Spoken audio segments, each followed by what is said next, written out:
बिस्मिल्लाहिर्रहमानिर्रहीम। You are listening to Mohammad Khalil. दोस्तों, क्या हाल चाल है। आज हम जिस टॉपिक के बारे में बात करेंगे वो साइकोलॉजी का लेक्चर नंबर 2 है, जिसमें आपको स्कोप ऑफ साइकोलॉजी बताऊंगा। और इंतहाई इजी, मैं आपको इतनी थ्योरी नहीं दूंगा। थ्योरी आप इंटरनेट से जितनी मर्जी पढ़ लें, मैं आपको सिर्फ जस्ट अ पॉइंट बताऊंगा जिसे आप अपने माइंड में याद रख के थ्योरी के तौर पर फिर बाद में लिख सकते हैं ईजी वे में।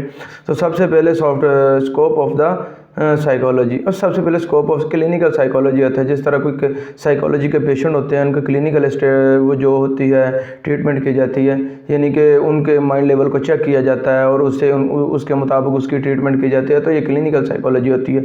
उसके बाद पॉजिटिव साइकोलॉजी होती है। पॉजिटिव साइकोलॉजी क्या होता है कि आदमी की पॉजिटिव थिंकिंग हो और वो पॉजिटिव सोचे, किसी दूसरे को नुकसान पहुंचाने की कोशिश ना करे, और ना ही किसी दूसरे को उसकी ज़ात से नुकसान हो, और ना ही लोग दूसरे से परेशान हो। काउंसलिंग साइकोलॉजी कहते हैं, कुछ पेशेंट्स होते हैं जो अपने ज़हनी दबाव की वजह से ज़हनी दबाव का शिकार होते हैं, यानी कुछ परेशानी उन्होंने अपने लपेटे में लिया हुआ होता है जिसकी वजह से वो उनसे निकल नहीं पाते। तो फिर उनकी काउंसलिंग की जाती है, उन्हें बताया जाता है, उनको उनकी ज़िंदगी का मकसद समझाया जाता है, उन्हें बताया जाता है कि आपकी ज़िंदगी आपकी जो ज़िंदगी है वो इस चीज़ का नाम नहीं है, आप अपनी ज़िंदगी को एंजॉय करें और इस परेशानियों से बाहर निकलें। तो आजकल जो इस तरह के जो पेशेंट्स हैं, साइकोलॉजी के पेशेंट, वो बहुत ज़्यादा इंक्रीज़ हो रहे हैं, क्योंकि परेशानियों की वजह से, दिमागी दबाव की वजह से लोग बहुत ज़्यादा साइको के पेशेंट्स हो रहे हैं। उसके बाद डेवलपमेंट साइकोलॉजी, जो छोटे बच्चे हैं उनमें डेवलपमेंट साइकोलॉजी होती है। उन्हें बताया जाता है कि आपने ज़िंदगी में कैसे रहना है, आपकी ज़िंदगी जीने का तरीका कैसा होना चाहिए। तो ये डेवलपमेंट साइकोलॉजी में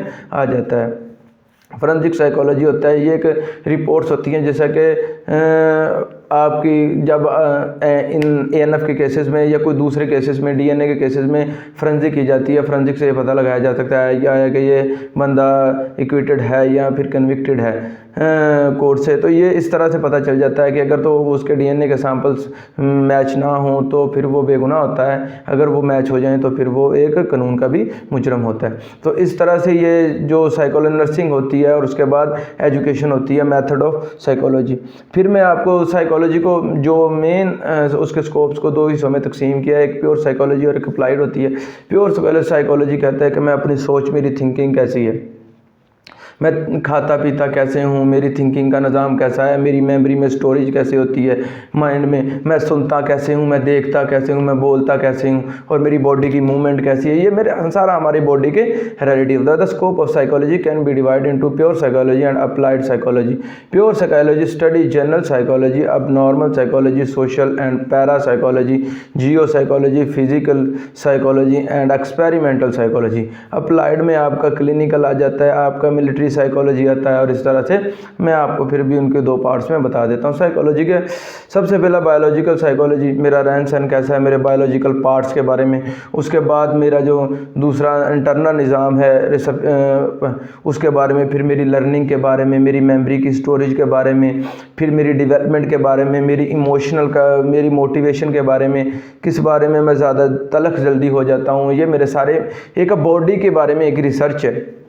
उसके बाद सोशल है, और इस तरह से क्लिनिकल है। अगर एक आदमी साइको का पेशेंट हो जाता है तो फिर उस पर अप्लाइड साइकोलॉजी होती है, उसमें सब क्लिनिकल आता है, उसकी काउंसलिंग आता है। एजुकेशन में मैंने आपको बता दिया कैसा है। इंडस्ट्री में कैसा है कि एक बंदा पूरी इंडस्ट्री को चला रहा है, अगर वो साइको का पेशेंट तो वो पूरी इंडस्ट्री को ही तबाह बर्बाद की जाती है। फिर उसको अप्लाइड साइकोलॉजी अप्लाइड की जाती है, उसे बताया जाता है कि एक ऑर्गेनाइजेशन को कैसे चलाया जाता है। इसी वजह से आप किसी भी इंटरव्यू में होते हो उसमें एक या एक से ज़्यादा टीचर्स होते हैं जो एक्सपर्टेड होते हैं, वो साइकोलॉजी होते हैं। वो इंसान की नेचर्स को, जो इंसान की नेचर्स को, उसको एक्सेस करते हैं और देखते हैं कि ये आदमी किस कैटेगरी का है, और वो आपको देखते ही जज करने की कोशिश करते हैं, और वहाँ से ही आपको आपकी बातों से, आपकी गुफ्तगू से ये अंदाज़ा लगा लेते हैं कि ये आदमी किस नेचर का मालिक है। उसके बाद हेल्थ होता है, यानी कि अगर आप फिर माइंडली तौर पर आपकी बॉडी जितनी मर्जी फिट हो, और आपका जितना मर्जी लंबा कद हो, जितना मर्जी छोटा कद हो, लेकिन अगर आप हेल्थी तौर पर साइको के पेशेंट हैं तो फिर वो सारा एक हैज़ा दर निज़ाम सारा दरहम बरहम हो जाता है। इस वजह से फिर ये एक होता है हेल्थ के बारे में बात होती है। तो ये मैंने आपको सिर्फ शॉर्टकट में बता दिया स्कोप ऑफ साइकोलॉजी। आया कि मैं आपको एक थ्योरी का बहुत बड़ा चैप्टर दे देता, फिर मैं आपको वो साथ साथ पढ़ते जाता और रीड करता। सीधे मैंने सारा पढ़ने के बाद मैंने फिर आपको जस्ट टू दी पॉइंट आपको बात समझाने की कोशिश की। तो इंशाल्लाह ताला नेक्स्ट लेक्चर में जल्दी मिलेंगे, तो तब तक के लिए इजाज़त दीजिएगा। अल्लाह।